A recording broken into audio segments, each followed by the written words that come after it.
네, 오늘 말씀은 이제 오늘부터 그 주기도문 말씀 나눌 거고요. 이제 주제 말씀은 오늘 말씀 마태복음 6장 9절 말씀이고 주기도문 이제 첫째 번 이렇게 말씀입니다. 이 주기도문은 주님이 우리에게 가르쳐 주신 기도고 제가 여기다 이거 기록해 놓은 거는 뭐냐면 이제 이 성경책이 우리는 세번역 쓰는데 예전에 개역 개정으로 바뀐 적이 있어요. 개역 성경이 개역 개정으로. 개역 성경은 하늘에 계신 우리 아버지여 이름이 거룩히 여김을 받으시며 이렇게 했었는데 이제 개역 개정으로 바뀌면서 주기도문도 살짝 바뀌었어요.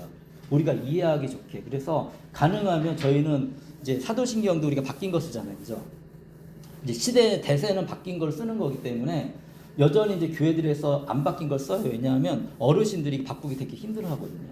그래서 그대로 쓰는데 저희 교회는 이제 바꾼 거로 이제 쓰려고 하거든요. 그래서 보시고 또 나중에 필요하면 이렇게 전문을 이렇게 주보라든지 이렇게 올려드릴게요. 그래서 이렇게 보면 하늘에 계신 우리 아버지의 이름을 거룩하게 하시며 크게 달라지진 않았어요. 근데 이렇게 이제 아버지의 이름을 뭐 거룩하게 하시며 이렇게 약간 바뀌었습니다. 자, 그럼 이 말씀이 어디서 나왔느냐? 마태복음 6장 9절에서 나온 말씀입니다. 보면 마태복음 6장 9절부터 주님이 가르쳐 주신 기도를 알려주시거든요. 우리가 이제 주기도문을 쓸 때 원래 이 마태복음에 있는 말씀을 가져다가 주기도문을 썼어요. 그래서 이제 마태복음을 가져왔고 이제 이건데 이제 세번역입니다. 그러므로 너희는 이렇게 기도하여라. 하늘에 계신 우리 아버지 그 이름을 거룩하게 하여 주시며라고 이렇게 기록되어져 있습니다. 자, 그러면 하나님 이걸 어떻게 표현할 수 있냐면 하나님 우리 아빠 이렇게 얘기하는 겁니다. 여기서는 이제 피테르라는 단어를 썼는데 이게 굉장히 그때 당시에는 혁명적인 그 사용 방법이었습니다. 왜냐하면 유대인들은요, 제가 누누이 말씀드렸지만 성경을 필사하잖아요. 필사하는 서기관들이 있었어요. 필사하는 서기관들이 하나님, 여호와, 주 이런 것들이 나오잖아요. 그러면 어떻게 했냐면 이 사람들이 그냥 안 썼어요. 내가 정결한가 살펴봤어요. 그래서 이렇게 손을 씻거나 아니면 뭐 심할 때는 목욕까지 하고 나서 다시 그 여호와라는 단어를 딱 썼습니다. 구약 시대에. 하나님은 우리가 함부로 다가갈 수 없는 분이다. 이렇게 모두 알고 있었어요. 구약의 문화 속에서 그 제사를 드릴 때는 이 성막이 있었거든요. 그 지성소가 있어요. 성막 안에. 거기는 대제사장이 1년에 한 번만 들어갈 수 있어요.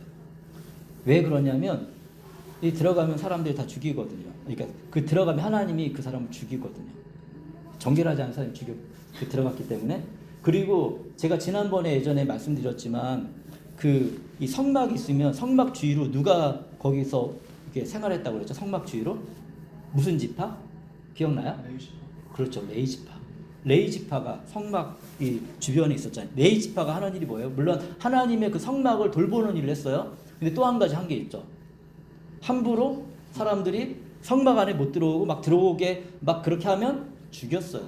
왜? 거룩하지 않은 존재가 들어갔으니까. 성전 시대는 조금 달라지긴 했지만 여전히 지성소나 이런 데는 들어가지 못했습니다. 그런데 예수님이 그러니까 하나님을 그렇게 중요하게 여기고 하나님에 대해서 함부로 하지 못하는데 예수님이 뭘 가르쳐 줬냐면 하나님이 우리 아빠라고 하죠. 하나님, 우리 아버지. 생각해 보십시오. 그러면은 지금 우리나라에 대통령 있잖아요. 그죠? 지금 윤석열 대통령이 굉장히 지금 재판받고 있는데 여러분이 그 대통령을 아빠라고 할 수 있어요. 그죠? 할 수 있어요? 못하죠. 아빠라고 하면 그 대통령이 어떻게 생각할까? 아빠라고 생각하면은 굉장히 막 당황스러울 거 아니에요. 그죠? 예. 그 사람에게는 그 사람에게 맞는 그 호칭이 있습니다. 근데 아무한테나 아빠라고 하면 안 되죠. 그죠? 뭐 교회에서도 저한테도 이 작은 교회에서도 저한테 여러분이 저한테 아빠 그러면 얼마나 당황스럽습니까? 제가. 예. 그런데 아마 사람들이 이게 미친놈 이렇게 얘기할 거예요. 정신 나갔다. 그런데 이런 거를 예수님이 가르쳐 준 거예요.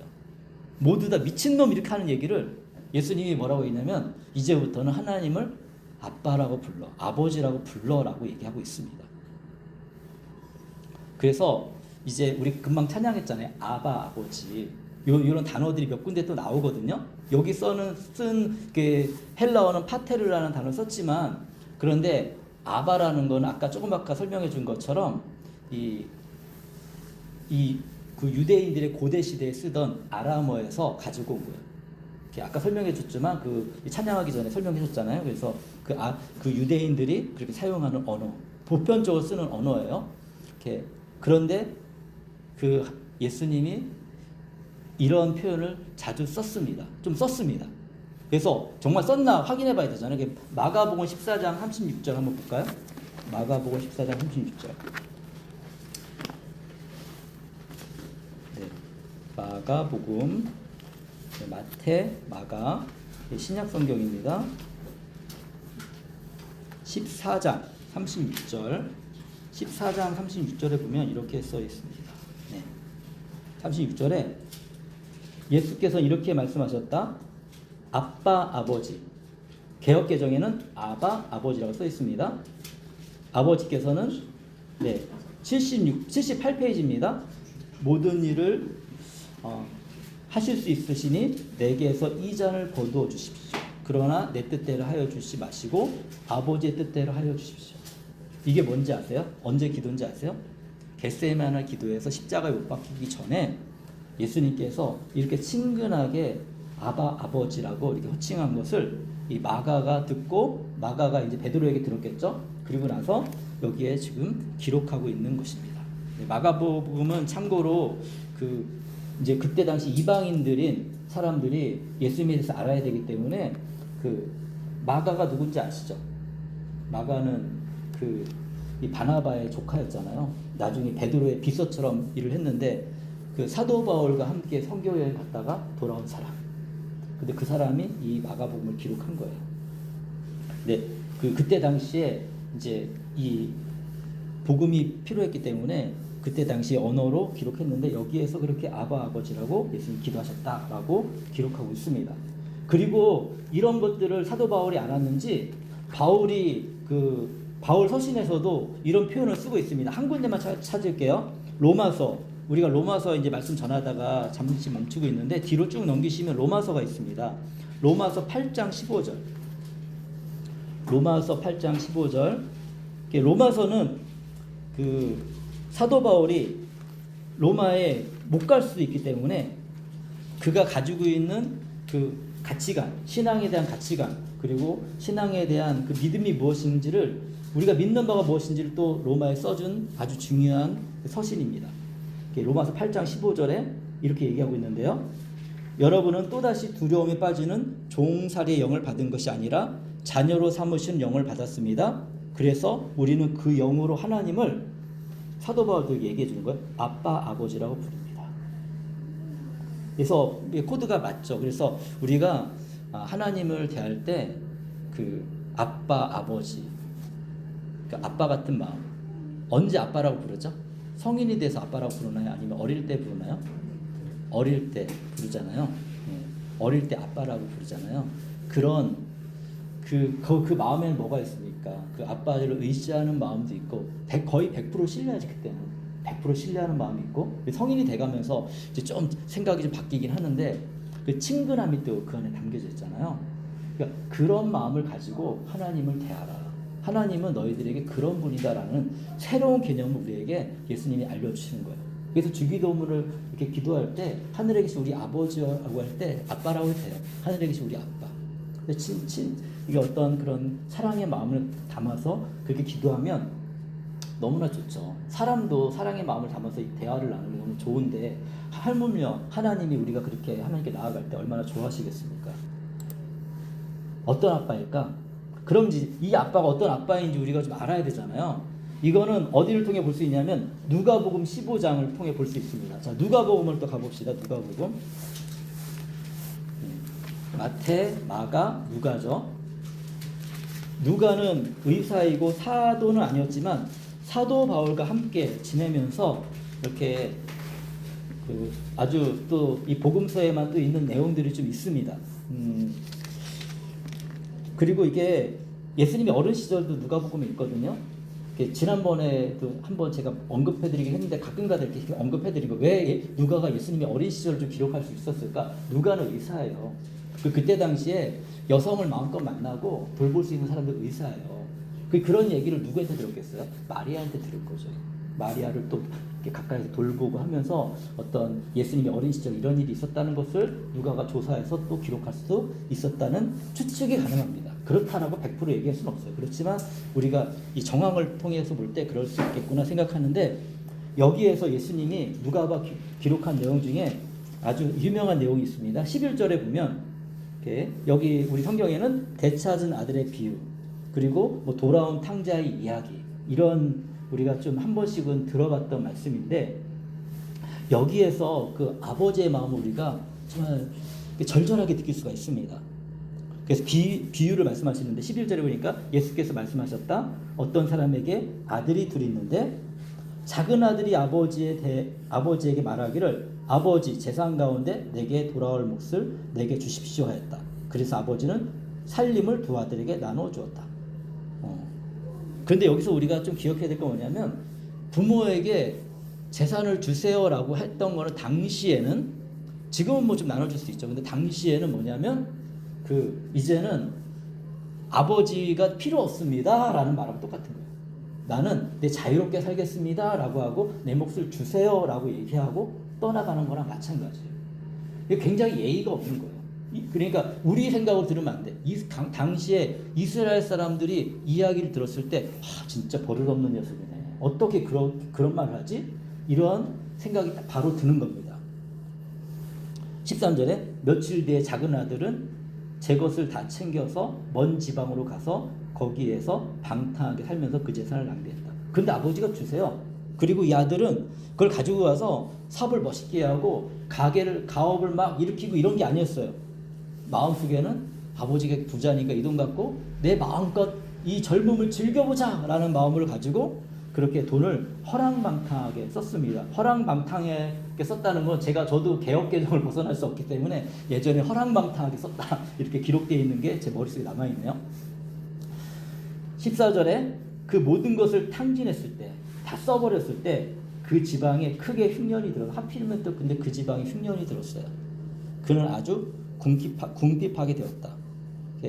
하나님이 이제 이거는 이 아들의 비유지만, 사실은 우리가 하나님을 떠나가고 하나님하고 멀리 살 때는 때로는 하나님이 우리에게 하나님을 찾아갈 수 있는 길을 열어주시는데, 이런 것들이 이런 궁핍함, 내 마음대로 안 되는 인생, 이런 것일 수 있다는 것을 여기서 조금 우리가 알 수가 있고 생각해 볼 수 있습니다.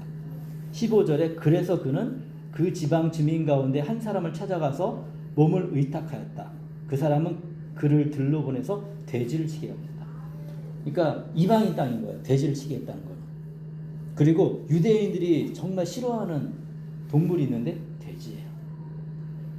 먹지도 않죠. 키우지도 않죠. 저주받은 동물이라고 생각하고 하나님도 금지한 동물인데, 근데 여기서 돼지를 치게 했다는 거는 이 사람이 완전히 바닥으로 내려갔다. 이제 더 이상 소망이 없다라는 거를 우리에게 알려주는 거예요.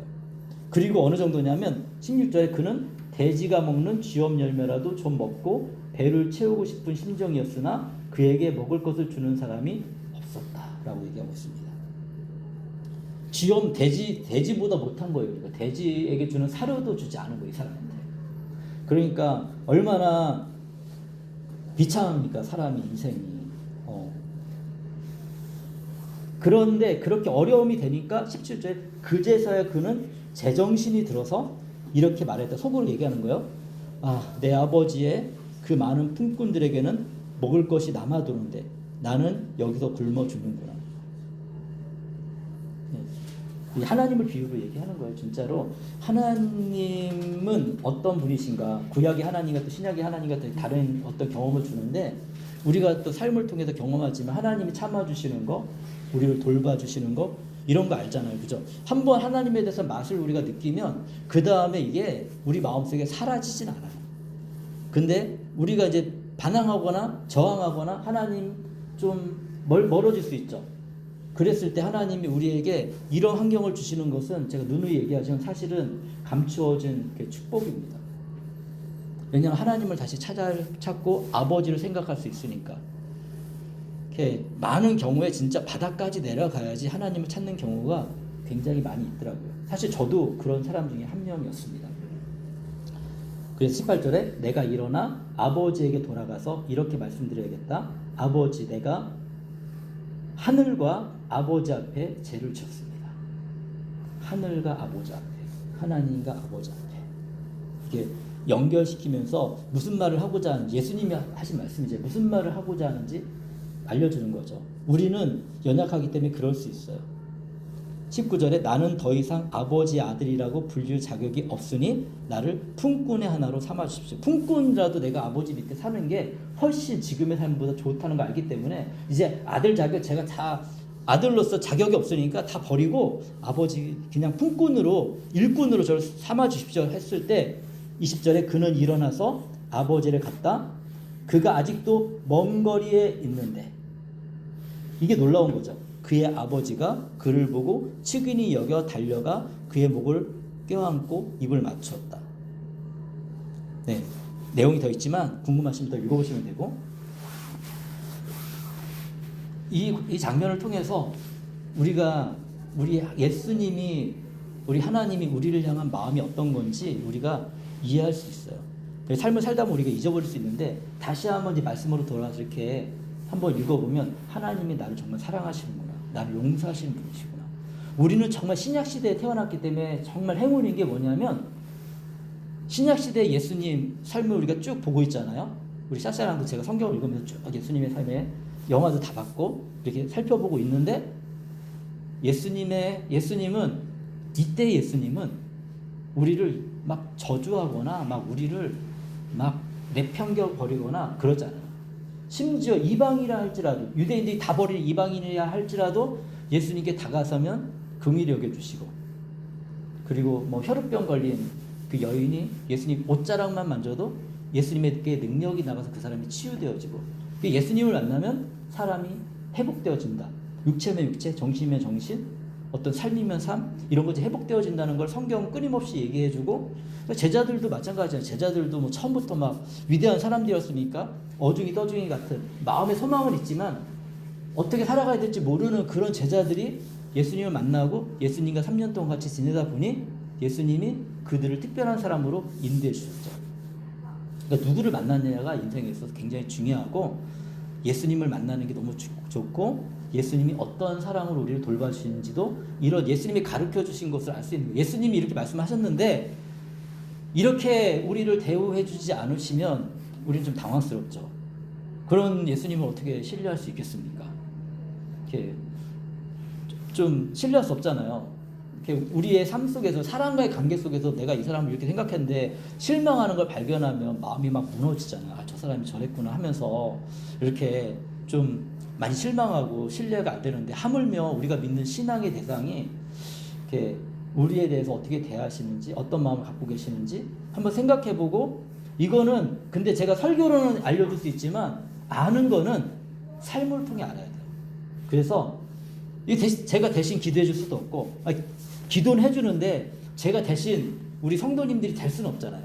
그러니까 하나님께 내가 정말 기도하고 하나님이 내 아빠처럼 내가 여기고 다가섰을 때, 그때 하나님이 내 삶 속에서 인도하시는 그 놀라운 그런 은혜 혹은 기적들을 경험하게 되면 이렇게 알게 되는 거죠. 하나님이 정말 인도하시는 거구나. 그러니까 막막하잖아, 인생이 쉽지 않고. 그랬을 때 하나님이 어떤 기도를 좋아하시는 거 같냐면, 저는 경험상 이렇게 그냥 혼자 어디 뭐 카페도 좋고 뭐 산도 좋고 뭐 각자의 좋은 장소에서 아버지 대책이 없으면 어떻게 해야 되죠? 지혜도 주시고 방법도 주시고, 그러면서 뭔가 우리가 한 걸음을 내딛잖아요. 그러면 그 아버지께서 우리를 돌봐주신다는 거예요. 그거 자꾸 경험하다 보면 우리가 그런 행동을 자연스럽게 하게 돼. 저도 그랬습니다. 저도 처음부터 뭐 예수님을 막 신뢰했겠어요? 의심 많이 했죠. 그런데 처음에는 우연인 것 같은데, 그리고 뭐 내가 좀 잘해서 노력해서 된 것 같은데, 근데 그것만으로 안 되는 일들이 이제 발생하더라고요. 그리고 또 내 노력도 효과를 발휘하고, 어쩔 때는 내가 아무리 노력해도 효과가 발휘되지 않을 때가 있거든요. 근데 하나님을 신뢰하고 한 걸음씩 걸어가다 보면 하나님이 그 것들을 인도하시는 것들을 삶으로 정말로 경험하는 것들을 이렇게 많이 느꼈습니다. 그래서 아들이 아버지를 인정하지 않아도 아버지는 끝까지 신실하시다. 이런 분이 하나님 우리 예수입니다. 그리고 아들이 어떻게 아버지한테 다시 돌아갈 생각을 했을까요? 이게 되게 중요한 거거든요. 아는 거야. 뭘 아냐? 아버지는 아들을 알고 아들은 아버지를 아는 거예요. 그래서 평소에 봤겠지. 그 자신의 그 일꾼들을 어떻게 아버지께서 대하시는지. 그러니까 아버지를 떠나서 내 살아보니 결국에는 내 결과가 이런 뭐 쥐업열매도 못 먹는 그런 상황인데 아버지를 생각해 보니 우리 아버지는 적어도 내가 정말 그렇게 아버지를 저주하는 것처럼 행동하고 불효자식으로 내가 떠나왔지만 그래도 우리 아버지는 적어도 나를 일꾼보다는 낫게 생각하지 않을까? 내가 지금까지 봐왔던 아버지는 그래도 나를 받아주지 않을까라는 생각이 들기 때문에 아버지께 가서 용서를 구하고 회복할 수 있도록 말씀을 드리는 거죠. 이게 하나님 관계랑 똑같다니까요. 우리가 하나님을 그래서 알아야 돼. 모르면은 우리가 굉장히 이상하게 신앙생활을 할 수 있어요. 그래서 무조건 막 복만 구할 수도 있고 아니면 하나님을 너무 무서워해가지고 나 같은 사람이 어떻게 주님께 나갈 수 있겠어 이렇게 생각할 수도 있고. 왜냐면 구약의 하나님을 보면 진짜 그런 하나님 같이 보이거든요. 우리 십계명 쭉 공부해봤지만 무섭잖아요. 사실은 하나님 막 죽이시기도 하고 그런 공포의 하나님이신데 제가 천만다행이라고 생각한 게 아마 구약 시대에 태어났으면 저도 아마 이렇게 뭐 이런 일도 못하고 그냥 죽었을지도 몰라요. 그런데 은혜의 시대에 태어났으니까 많은 그런 실패와 절망 가운데 하나님께 돌아와서 지금은 그래도 이렇게 말씀을 나누고 이런 삶을 살 수 있지 않을까 생각을 합니다. 그렇지만 우리가 기억해야 돼요. 친근한 아빠이지만 그분은 경외받아야 될 분입니다. 그래서 하나님을 경외한다는 것은 초월적인 존재의 하나님을 지적으로 삶으로 아는 것입니다. 이거 너무 중요합니다. 왜 중요하냐면 하나님을 경외하는 곳에서 사람에 대한 존중도 또 나타납니다. 그러니까 하나님을 경외하고 그리고 하나님을 두려워하면 그러면 또 우리가 다른 사람이 우리 이렇게 존중할 수 있다는 것들도 우리가 이제 생각할 수 있다는 거죠. 그 예화가 몇 가지가 있는데 첫 번째는 아브라함이에요. 아브라함이 그랄에 머물 때가 있었습니다. 그랄이라는 지역에 머물 때가 있었어요. 이집트 말고 그랄. 이집트도 한 번 그랬죠. 사실 두 번 했어요. 아브라함은 이집트 갔을 때 아내 사라를 내 누이라고 했고 그랄에서도 아내 사라를 누이라고 했어요. 여기는 아비멜렉 사람이거든요. 아비멜렉은 나의 아버지는 왕이다 이런 뜻이에요.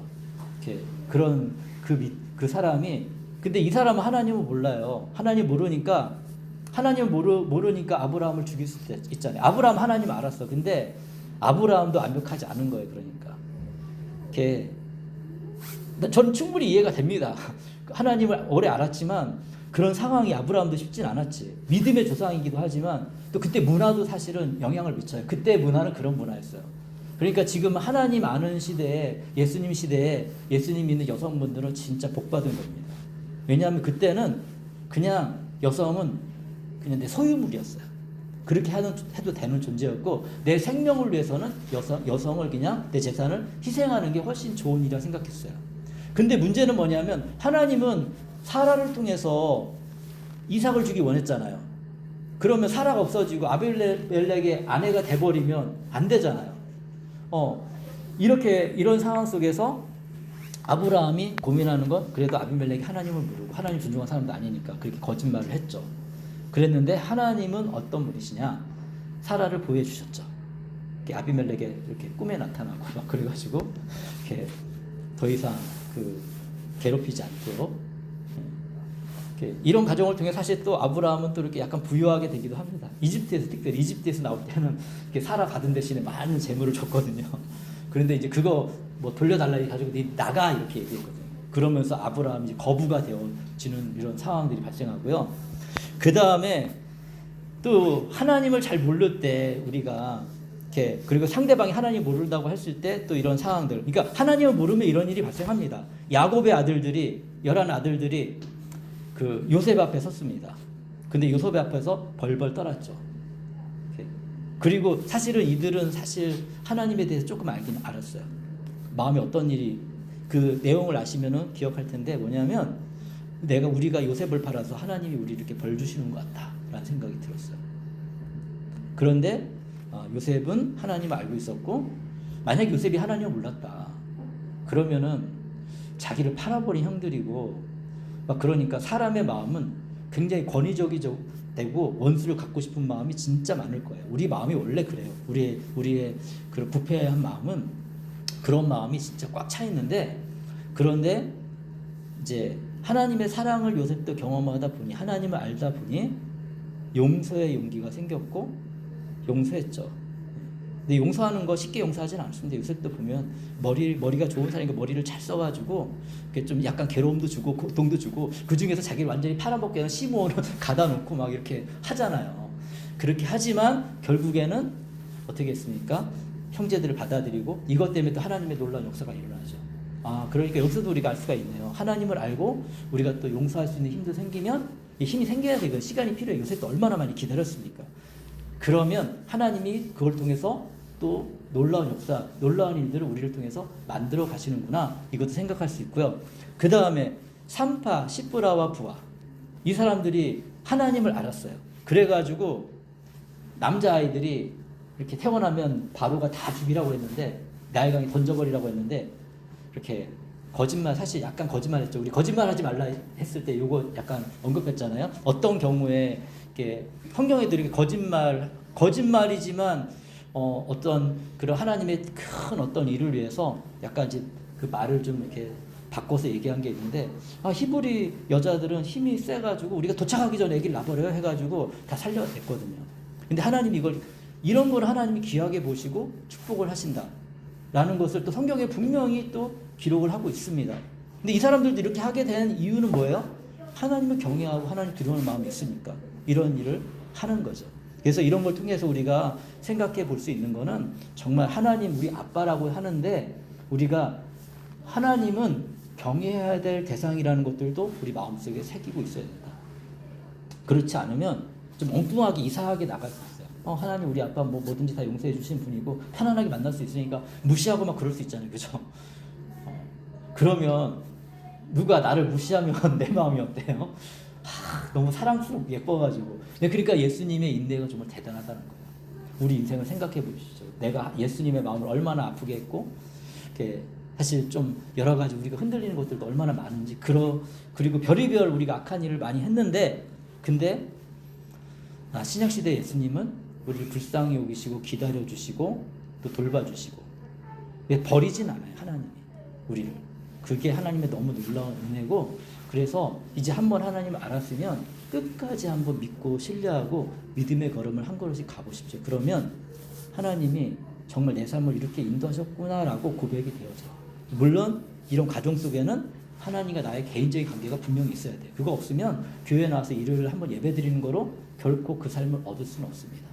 조금씩 나를 이렇게 만들어가고, 그래서 사탄하고 싸우는 게 가장 힘든 게 아니라 나랑 싸우는 게 가장 힘들어요. 내 안에 어떤 죄와 내 태도와 이런 것들. 그래서 하나님이 가르쳐준 기도는 친밀함으로 하나님을 경외할 것을 알려주시고 계십니다. 이제 정리가 좀 됐죠. 그래서 하늘에 계신 우리 아버지, 우리 아빠, 개인적으로 기도할 때 꼭 제가 이렇게 바뀐 기도문 안 하셔도 괜찮습니다. 편한 거 하셔도 아무 상관없습니다. 그냥 그렇게 하세요. 하시는데 의미는 마음속에 새기고서 기도해야 된다는 거죠. 그렇게 기도하시면 정말 우리 아빠인 하나님이 우리의 삶을 돌봐주시는 것을 삶 속에서 조금씩 느낄 수가 있을 것입니다. 네, 오늘은 그 내용이 빨리 끝났네요. 그래서 같이 생각해 볼 거는, 나는 하나님을 생각할 때 친밀한 아빠같이 느껴지나요? 저희가 좀 시간이 많이 걸리더라고요. 그래서 그런 시간까지 여기서 한 개 더 보충해주면, 우리는 우리 아버지의 어떤 경험 있잖아요. 아버지의 경험을 하나님의 경험과 일치할 수 있는 가능성이 굉장히 높습니다. 그래서 어떤 분들은 이렇게 하나님 아빠 친밀하게 나가기가 되게 힘든 경우를 제가 많이 봤어요. 그것 때문에 내적 치유도 받고 했는데도 잘 안 바뀌더라고요. 근데 이런 걸 깨야 돼요. 깨야 되는데 이것도 누가 대신해 줄 수는 없습니다. 용기를 내서 이제 얘기해 줬으니까 이제 인식하고, 아, 하나님은 내가 경험했던 우리 아버지랑 다른 분이야라고 알고, 하나님은 뭐 더 좋은 분이야 뭐 이렇게 생각해야겠죠. 그러면서 내가 편안하게 아빠라고 얘기할 수 있는 분이야 생각하시고, 그리고 또 내 오늘의 삶 속에 친밀함과 경외함으로 날마다 하나님과 교제하고 있는지 우리가 다시 한번 생각해 보시면 좋겠습니다. 그러면 이러한 우리 내용들을 가지고 이 시간에 함께 주님께 또 같이 잠깐 기도하는 시간 갖도록 하겠습니다. 기도하시겠습니다.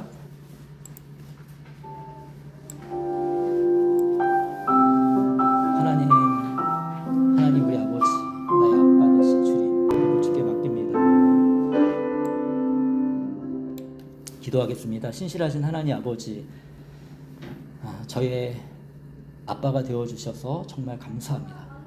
주님, 우리가 이 모든 것들을 알고 있고 기억하고 있지만 또 오늘 주일날 다시 한번 생각하고 우리가 어떻게 주님께 나아가고 있고 또 기도하고 있는지, 주님과 얼마나 친밀한 삶을 살고 있는지, 또 그 친밀한 가운데 주님을 정말 경외하고 주님을 사랑하고 있는지 다시 한번 생각해 봅니다.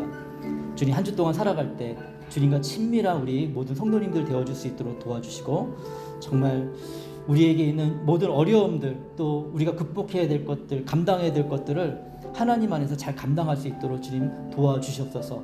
우리는 오직 하나님을 의지하며 믿음으로 하루하루를 살아가오니 주님께서 우리를 그렇게 인도해 주시고 이끌어 주시옵소서. 주님 사랑합니다. 정말 우리 하나님 아버지가 우리 아빠인 것을 알려주셔서 주님 정말 감사합니다. 찬양합니다. 예수님의 이름으로 기도합니다. 아멘. 지금은 우리 주 예수 그리스도의 은혜와 하나님의 사랑과 성령님의 함께하심이 하나님 아버지를 아빠로 여기고 아빠와 친밀하게 살아가는 우리 모든 믿음의 성도들 위해 하나님의 돌보심과 하나님의 함께하심과 하나님의 인도하심이 영원까지 함께 있을지어다. 아멘.